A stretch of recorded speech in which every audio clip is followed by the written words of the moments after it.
جب ایک ماں نے اپنے بچے کو بلانے کے لیے کہا کہ لو بیٹا چیز کھجور دیتی ہوں، تو حضور نے فرمایا تیرے پاس کھجور ہے؟ عرض کی حضور ہے۔ فرمایا اگر تو کھجور نہ رکھتی تو نے جھوٹ بولا تھا۔ یعنی جو دین آپ کو چھوٹے بچے سے بھی سچ بولنے کا درس دیتا ہے، چھوٹے بچے سے بھی، ایک چھوٹے بچے کے ساتھ بھی آپ کلام کریں تو سچی بات کریں، تاکہ وہ بچہ عدم اعتماد کا شکار نہ ہو، وہ آپ کے بارے میں یہ گمان کرے کہ یہاں سے مجھے جو بات ملے گی بالکل خیر کی ملے گی۔ بات چونکہ زیادہ کرنی نہیں، عصر کا وقت بھی قریب ہے، اور چونکہ بہت سارے بزرگ یہاں بیٹھے ہیں، اتنی دیر مشائخ کو بٹھانا بہتر نہیں ہوتا۔ حضرت معروف کرخی رحمۃ اللہ علیہ کی خانقاہ میں بغداد کے سب لوگ جمع ہو کے حاضر ہوئے۔ عرض کی حضور بارش نہیں ہو رہی، مہینوں بیت گئے، جانور بھی بھوکے ہیں، پیاسے ہیں، فصلیں بھی ہماری پریشانی کا شکار ہیں، آپ مہربانی فرمائیں، دعا کر دیں۔ تو حضرت معروف کرخی رحمۃ اللہ علیہ فرمانے لگے یہ میری خانقاہ کے سامنے نا ایک دکاندار ہے، ہم اپنی زبان میں کریانے والا کہتے ہیں، یہ دکاندار ہے، گھی بیچتا ہے، گڑ بیچتا ہے، اس سے دعا کراؤ بارش ہو جائے گی۔ یہ نا دکاندار سے، اللہ اکبر۔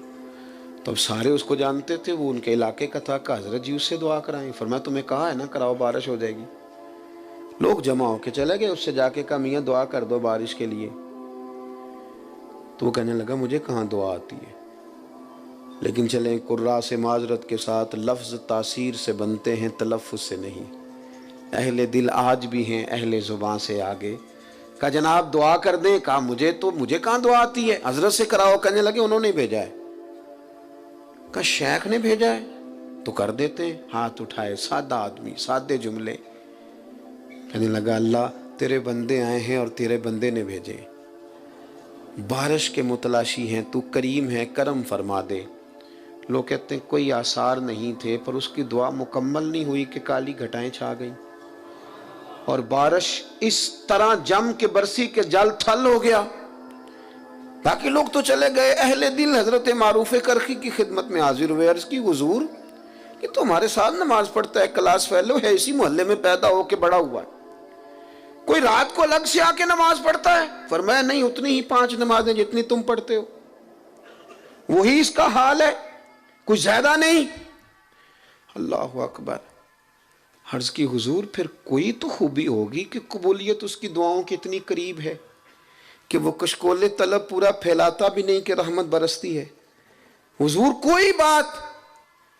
تو حضرت معروف کرخی کی بوڑھی آنکھیں چمکدار ہوئیں، چند آنسو قطرے بن کے ٹپکے، فرمانے لگے 35 سال ہو گئے میرے سامنے دکان کرتے، غریب کا غریب رہ گیا، لیکن اس نے گاہکوں کے ساتھ سچ بولا ہے، اس نے سودا پورا تولا ہے، اس نے اللہ کے بندوں کو لوٹا نہیں۔ وہ جو 35 سال رب کی بات مانے نا، وہ جب ہاتھ اٹھا دے تو رب بھی مان لیا کرتا ہے۔ بس اتنی بات ہے، اس نے 35 سال دیانتداری سے وقت گزارا، اس کا دل صاف رہا، اس نے صفائی کے ساتھ ڈیوٹی کری۔ اب وہ جب ہاتھ پھیلاتا ہے تو مالک بھی قبول کر لیتا ہے۔ وہ میرے بھائی، اگر طبیعتیں اس طرح کی ہوں، لہجے اس طرح کے ہوں کہ ہم نہ بہت زیادہ پھیلنے کی بجائے محدود ہوں، لیکن سچے ہوں، کھرے ہوں، دیانت والے ہوں۔ تاریخ ہمیں بتاتی ہے کہ حضرت اسماء بنت ابی بکر صدیق رضی اللہ تعالی عنہ جب چلے گئے نا محبوب کریم علیہ السلام سیدنا صدیق اکبر کو لے کر غار ثور میں، تو ابو جہل کچھ لوگوں کو لے کے ان کے دروازے آیا، شور کیا اس نے۔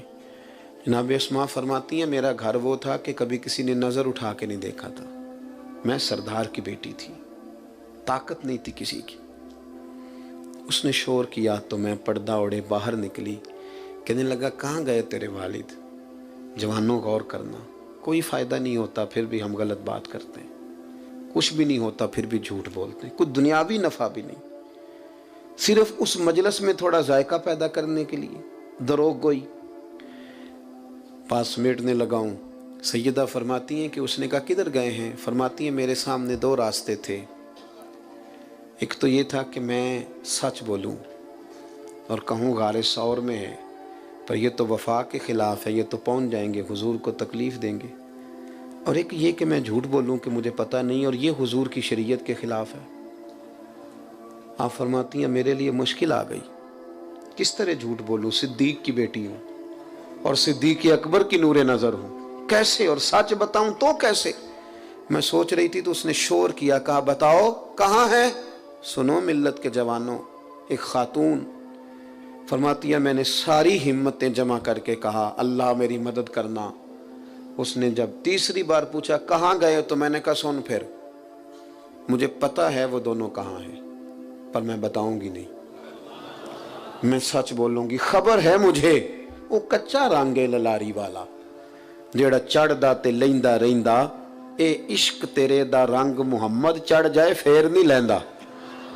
کہا نہیں بتاؤں گی، پتا ہے۔ اتنے بڑے مجمع میں اتنے بڑے سردار کو اس طرح کے جملے، اس نے ایک تھپڑ مار دیا۔ کتنی کبھی کسی نے آنکھ اٹھا کے نہیں دیکھا تھا، میں گری تو کان پھٹ گیا، خون نکلا۔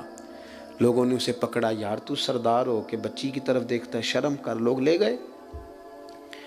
فرماتی ہیں اسی طرح میں نے کان لپیٹے۔ آج جو حاجی گارے 100 پہ جاتے ہیں وہ بعد میں آ کے میری طرح ڈینگے مارتے ہیں کہ ہم ہو آئے، ہم چلے گئے تھے، حالانکہ راستہ بن گیا، راستے میں کئی جگہ بیٹھنے کا بندوبست ہے، لیکن اس وقت جانا اور رات کو جانا اور اتنی مشکل سے جانا۔ فرماتی ہیں میں کھانا پکا کے اسی طرح لے گئی، اور میرا وجود، میرا کان زخمی تھا۔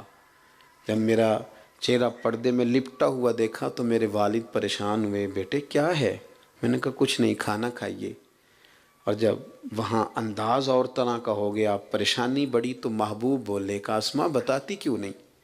کہتی ہیں میں نے وہ کپڑا ہٹایا تو خون پھر بہنے لگا۔